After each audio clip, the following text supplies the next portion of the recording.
You're live. Well, according to our screen, we're live. Mhm. So, Right. welcome everyone. Welcome, welcome, welcome. Promise not to bore you today. Yes, yes, yes. So let's see. Are we showing up live online yet? We're I will see. checking. Stick Well, with if us. you're here and you are able to see us, please go ahead and pop your name in the There we comments. are. We are indeed live. Yep, we're talking about micromanagement today. Yes. So if you're here, just pop in where you're calling from or where you're watching from. I always say calling, but where you're watching from, and also what city or state that you're in. So we'll give it about a minute or two, and to see if anyone pops on. And if not, we'll just keep going, and then you'll be team replay. So Sounds good. sounds good. All right. All right. So if you're here, if you're watching, go ahead and pop your name in and your state or your city in the comments box. So I Yeah. know we're live on Yeah, LinkedIn, we need Facebook, something like that. We need like Jeopardy music or something. I know I see three folks watching. I think they're watching on the Facebook side.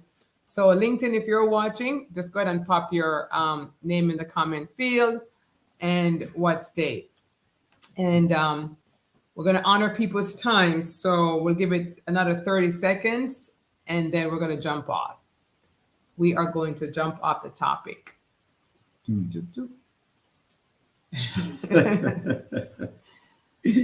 Yes, micromanagement. Micromanagement. Yeah. All right. 3 more seconds and then we're going to jump in and then we'll just say, if you're watching later, your team replay. So we'll kick it off now. We'll talk about micromanagement today. And there's a reason why I chose this topic. Hi, Vivian. Hi, Stephen. The reason why I chose this topic, I'm going to put something on the screen here.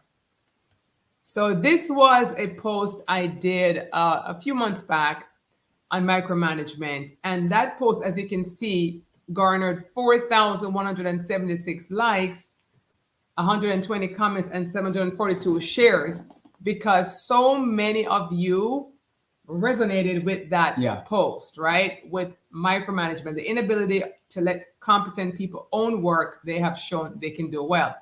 And I know you have a Merriam dictionary, Right. Merriam-Webster. Yeah, I went to the dictionary, which is pretty much just saying the same thing in a different way. But according to Merriam-Webster's, everyone, micromanagement is managing, especially with excessive control or attention to details. Yes, yes.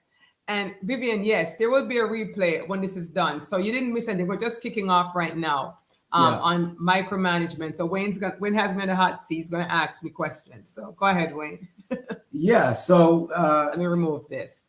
Yeah, no worries. Actually, that was actually a really good definition of it.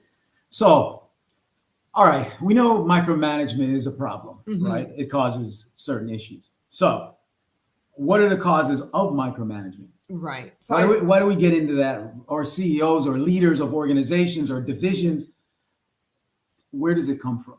Well, I don't know all the reasons, but I did jot down a few that came to mind, right? Yeah. So, lack of confidence by the CEO for the team, right? So lack of confidence in the team, or there's a lack of confidence. So the CEO or leader or the manager, I guess, does not trust the team's ability.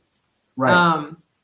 So that's a big cause that I'm seeing, right? That this is right. So the confidence. leader feels like, well, my team can't get it done. Yes. So I got to do it. So what's that old adage? If you want something done right, you got to do it yourself. I mean, is that truthful or like? It's not. How does that play into this? It's not truthful, but it's truthful for leaders who still need further development. Okay. So as I remember, I used to say that too. Right. When I was a young leader, like let me just do this myself, right? It could also be a lack of confidence in the leader as well, right? Sometimes leaders, a lack of self-confidence. Yeah. Well, sometimes leaders feel like if I delegate something, they want to be the one that has the answers. Right. Right. And so it's a weird twist, right? But leaders sometimes feel like, let me keep the knowledge, let me keep the information. So I'm gonna, micromanage this project to death, right? But But the most part, there's a lack of confidence in the team. Yeah. The second thing I see is lack of professional development of the team. So the reason why leaders don't have confidence in the team is because the team isn't professionally developed, right? They're put in a job, but they are not given the tools to do the job.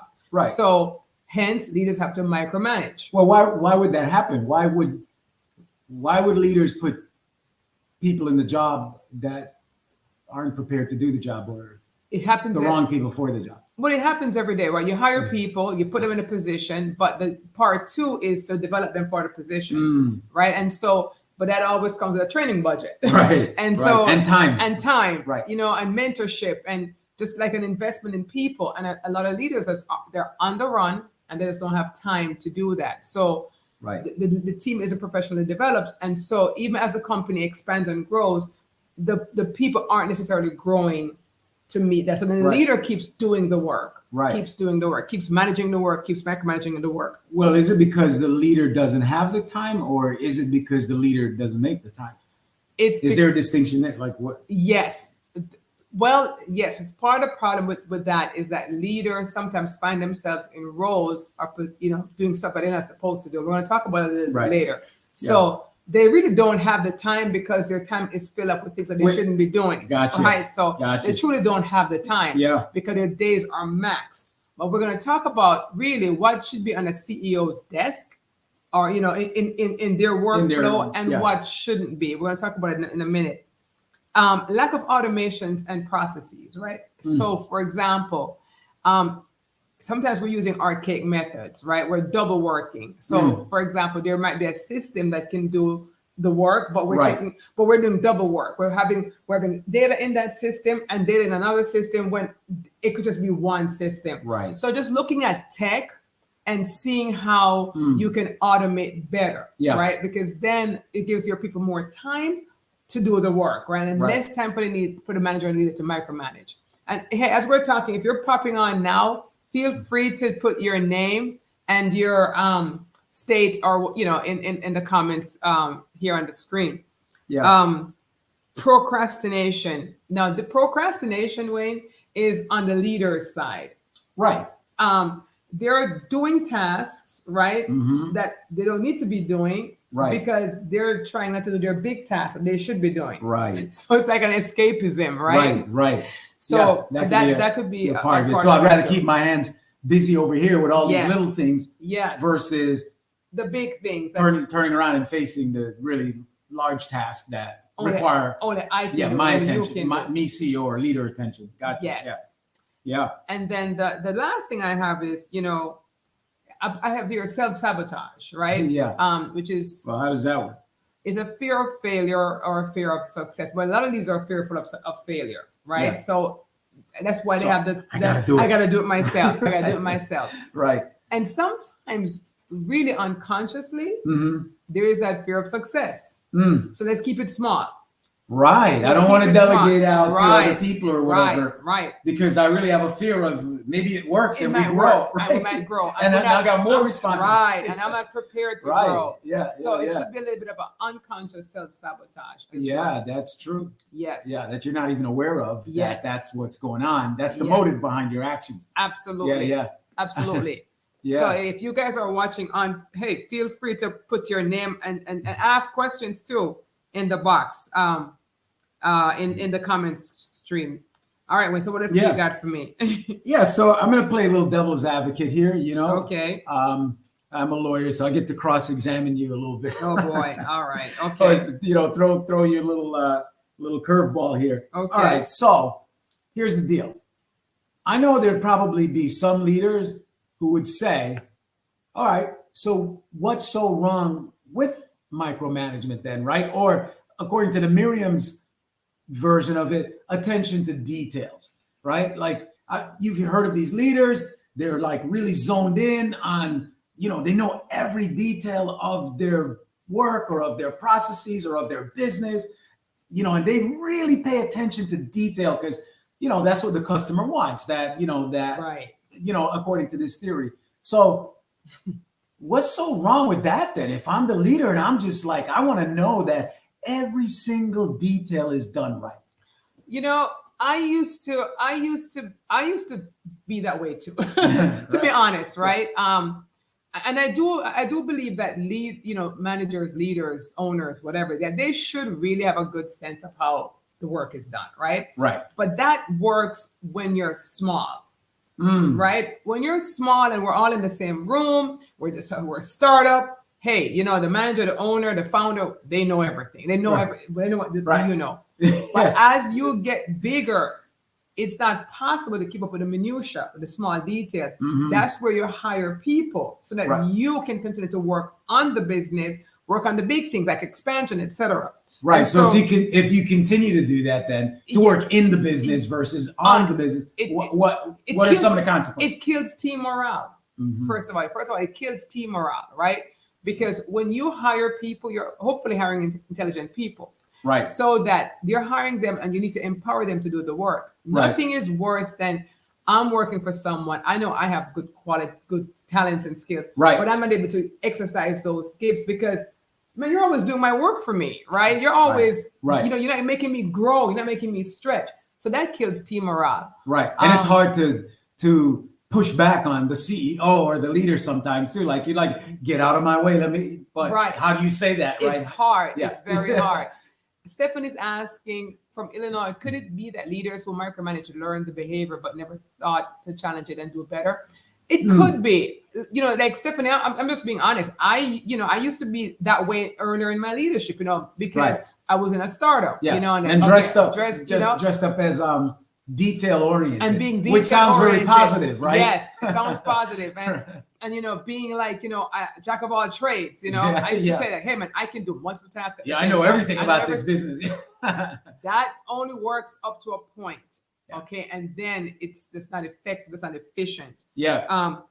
It misallocates companies' resources, right? I mean, explain that. That sounds like a big word. Like, what does that mean? Well, how are we best using people? Your most important asset, by the way, is your team, is your people, right? And then, of course, we have, computers and we have, the tangible stuff, right? But when we step into the role of our employees as leaders and managers, it's like we're double duty. We're double working, right? We're double working. Right. Not a good use of companies' resources.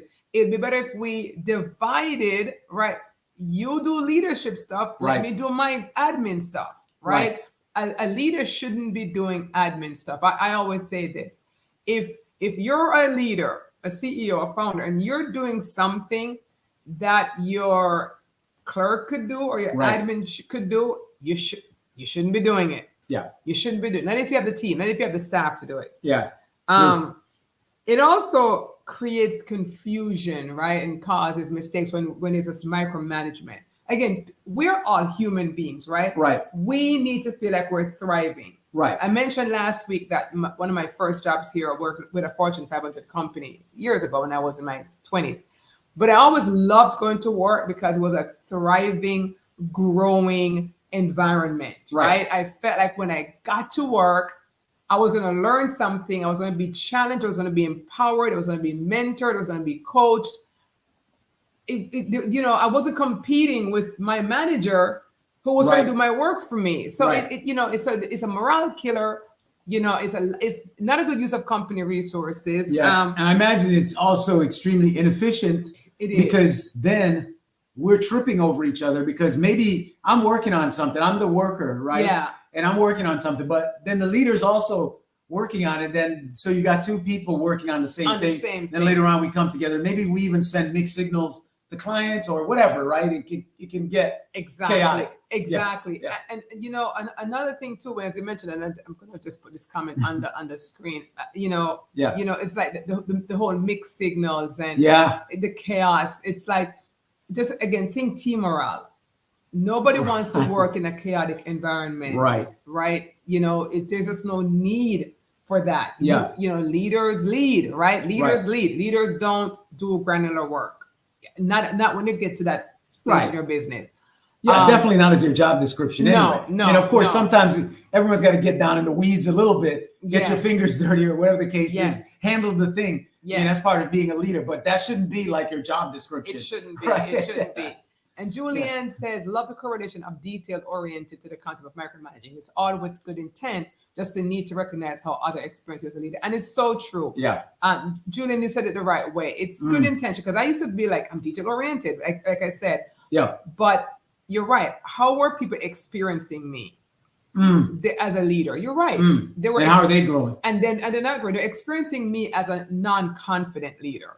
That's what they did. Like, you're not confident. You're not confident in your position. Why do you have to be over here, right? Why are you watching? I feel stifled. So I wasn't being experienced the way I wanted to, right? So it's right. You're absolutely right. Yeah. So it is again another kind of subtle form of self-sabotage. Yes. Because you're like basically actually tearing down your stature. Yes. And your effectiveness. Yes. You know, to your team. To your team. Yeah, and ultimately to the client. Absolutely. Ultimately to the bottom line. Absolutely. You know? And you're right. It brings back to my last point, right? Is that it stifles growth in the company, the CEO and the leader. Remember, if two of us are doing the same job, it's a waste of opportunities, right? Because you could have been doing something else that you're strong at, right? So while you're micromanaging me over here, right? My job isn't getting done. It's not getting done. So so leaders have to explore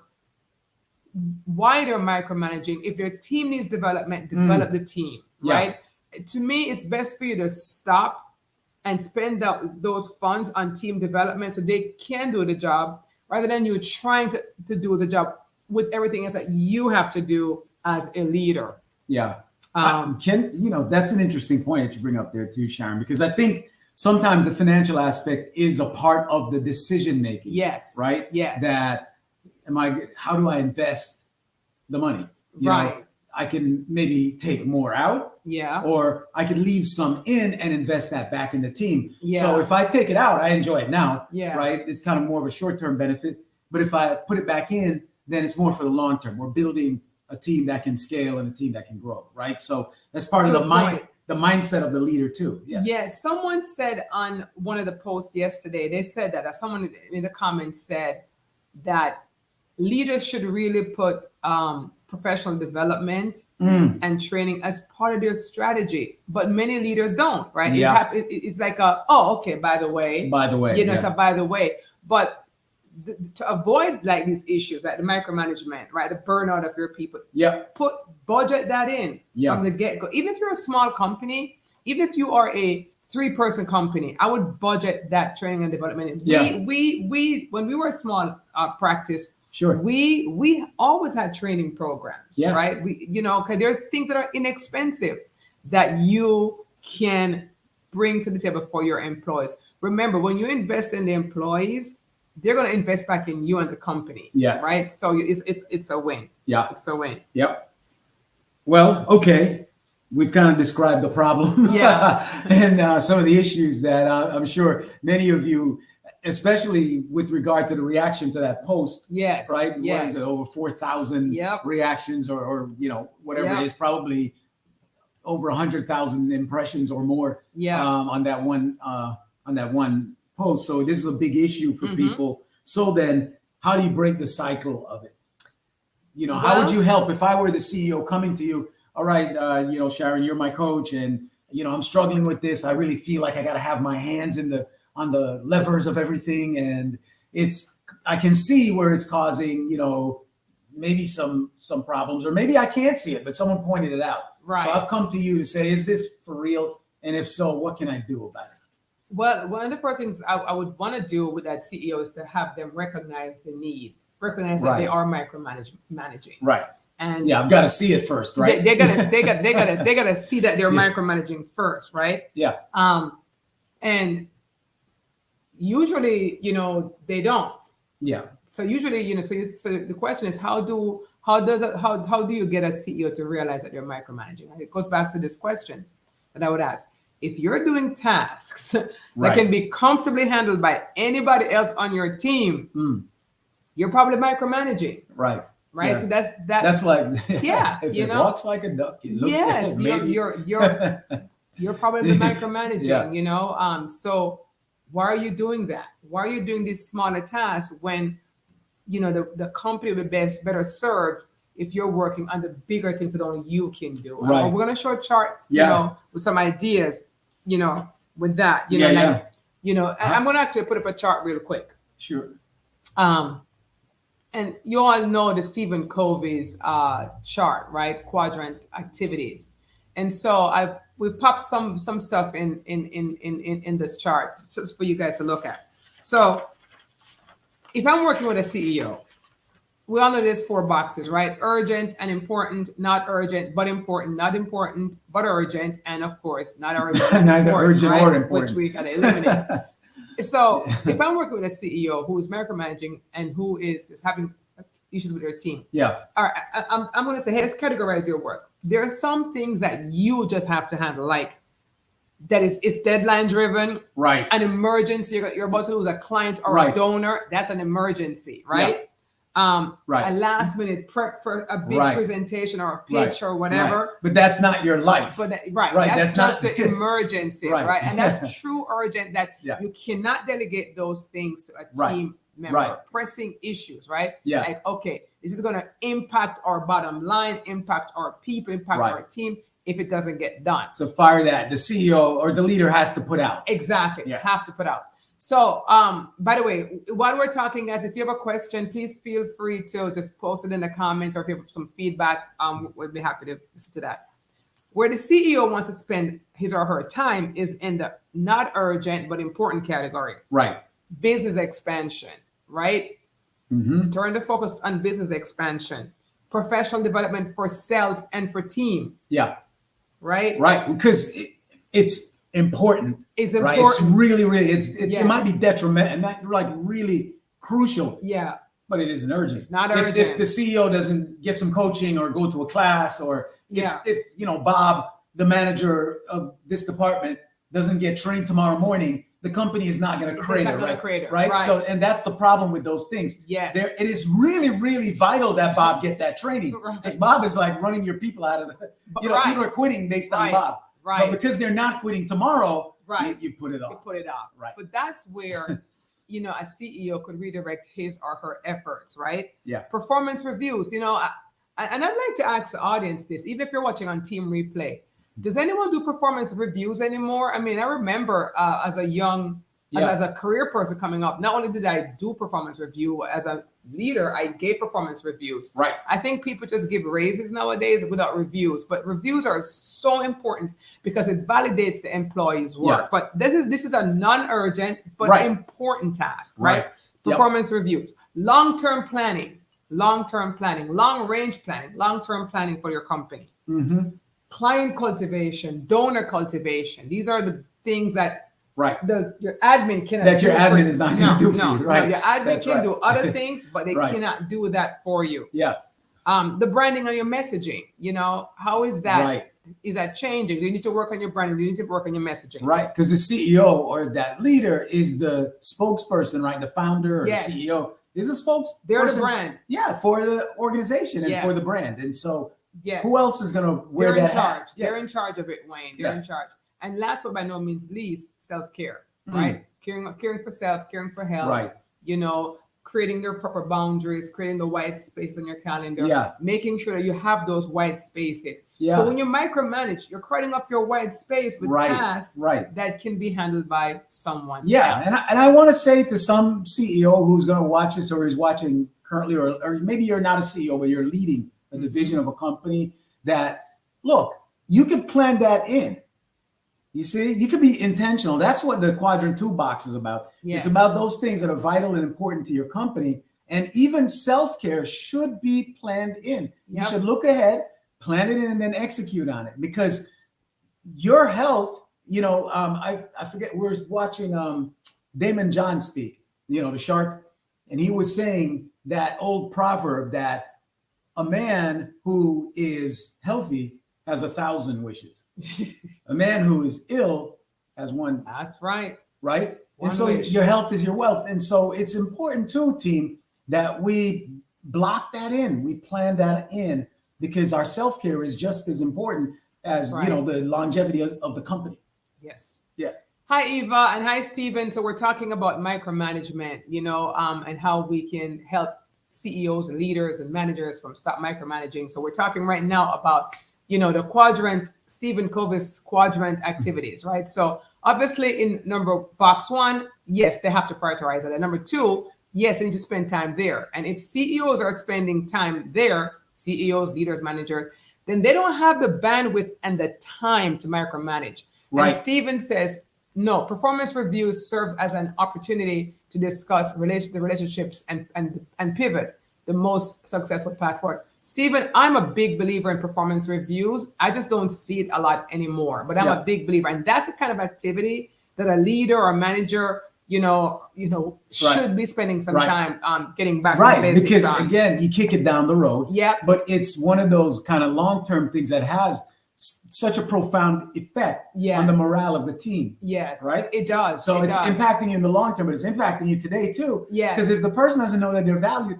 or they feel like you're just kicking the can down the road because you either don't want to raise them, or you don't want to promote them, or you don't want to develop them, or whatever, you're literally sending your best people elsewhere. Yes. Yeah. I challenge leaders and CEOs, managers. Yeah. Like if you're not doing performance reviews, ask yourself why. Sure, you may be giving raises, right? But because it's quick. But how does that person know how they're doing? Yeah. And then what if your competitor does performance reviews? And what if the people who they're hanging with in their trade groups and in their, they're saying, man, I got my review yesterday and I got a 40 out of a 50 or whatever. And then you realize, man, I haven't been reviewed in like 5 years or 4 years on my company. What is my worth? I've gotten a raise, but I've gotten no communication on my performance. So I would just encourage, again, CEOs, managers, leaders, instead of taking time doing the tasks that admins can do, the quadrant 2 box is where you want to spend time. Now, here's where you don't want to spend time, right? Not important, but it's urgent. So CEOs and leaders and managers get trapped in this box. It's a temptation. Unscheduled meetings. Okay, can I meet with you? Yeah. Hey. I'm interruption. Yes, I'm all for an open door policy. Right. I do. But then there's limits, right? There's got to be boundaries. So knocking on the door and unscheduled meetings popping in, that's urgent but not important. Yeah. Responding to emails all day long. As they pop in, you're responding. No, you want to schedule that too, right? Right. Phone interruptions. Sometimes you got to put on do not disturb, or have it routed through your secretary, your receptionist, or someone else. Right. Right. And dealing with other people's problems all day long. We want to have a time for problems, right? But this is the reason why I said last week on last week's live, if you guys haven't seen that one, if you have a team of 4 employees, right, or 5, make one a manager. Invest and make one a manager and start delegating stuff to that manager. Empower and equip that manager. Yeah. So you're not still handling 5 people's problems. Right. Paul said performance reviews are very important as we can become so busy and bogged down in make sure you have time each week or month to catch up and make sure it goes. Yeah, that's important too. Absolutely. Yeah, that's a great point. And Eva said lots of managers micromanage because of the fear they will lose control, insecurity, inexperience, or maybe they just want to stay connected to lower level tasks. That's right, Eva. And I know Eva came on a little bit later, but Eva, when this is done, go back to the top of this recording because we mentioned those very reasons that you mentioned, the insecurity, wanting to stay connected to the lower task for self-sabotage reasons. So there's a lot of reasons why they're doing it, but we need to look at it though. And we need to identify, and we need to help other leaders identify. Yep. So, and then here's the box. So the box, the box I just mentioned, the number 3 box, which is this one down here, is you need to delegate that box. Delegate, right? Now you need to eliminate this other box, which is not urgent and not important, but it comes your way, and that is social media scrolling in the middle of the day. Look. It's tempting, right? A lot of us get our leads on LinkedIn. I'm on LinkedIn all the time, but we have to discipline ourselves that we're not on LinkedIn for every notification. Yeah, we're looking for the dopamine hit. The dopamine hit, the likes and comments. Yeah. we need to manage that, right? Yep. I know people who are looking at sports updates. Right. And I know it's a way to football season. Yes, to ease your brains or whatever, but that's not urgent. It's not important. Yep. Candy Crush and other online games. I mean, I know for sure I had team members in a company that we worked, that we had, that they were always on Angry Birds or Candy Crush. And I know, again, it's a way for them to, check out, but that's not for a leader, right? Yeah. And there are other time wasters. I'm a big believer in taking a lunchtime or taking an hour in the day and getting a pause. Right. Even take a nap. Yeah. Right. If you have to. Get a reset. So that you can come back and work in box number 1 and box number 2. The urgent and important, not urgent, but important stuff.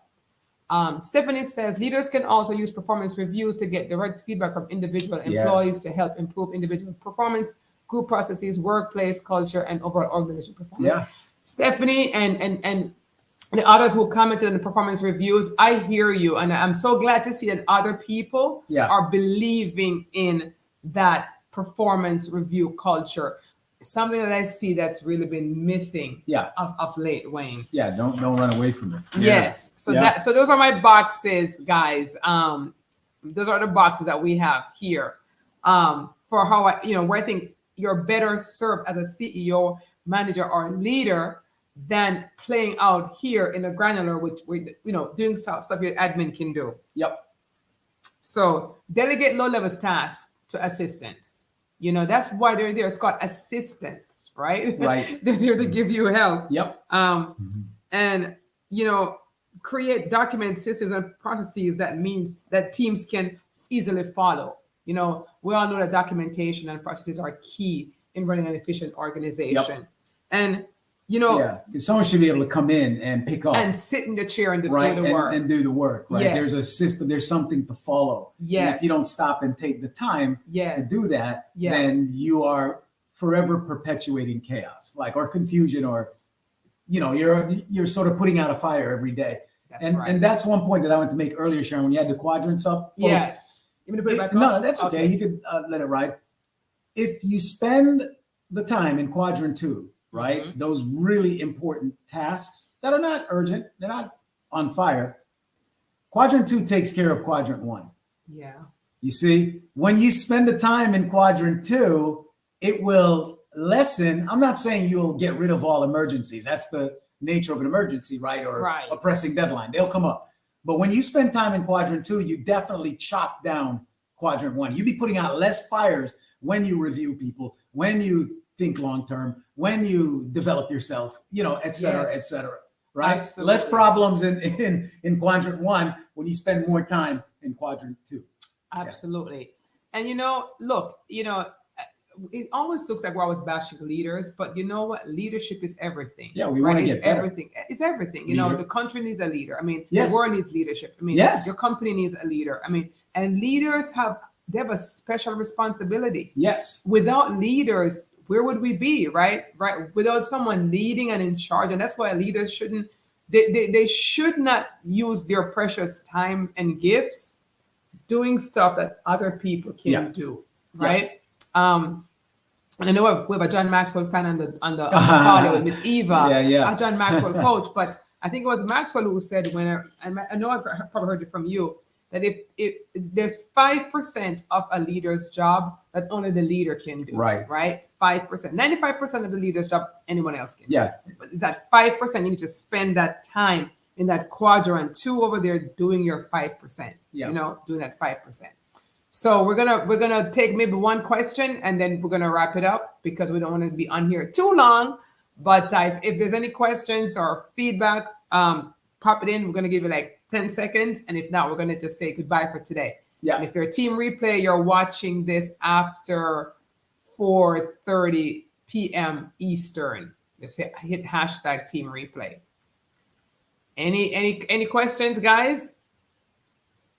All right, so we're gonna leave it for that way for right now, and we will see you next Monday, as we call it, CEO Talks. Yeah, and drop in the comments any issues you'd like to see covered, or maybe in your company, or maybe something you're struggling with, or you'd like some reflection on. Just drop it in the comments. That's right. Take care. Ciao.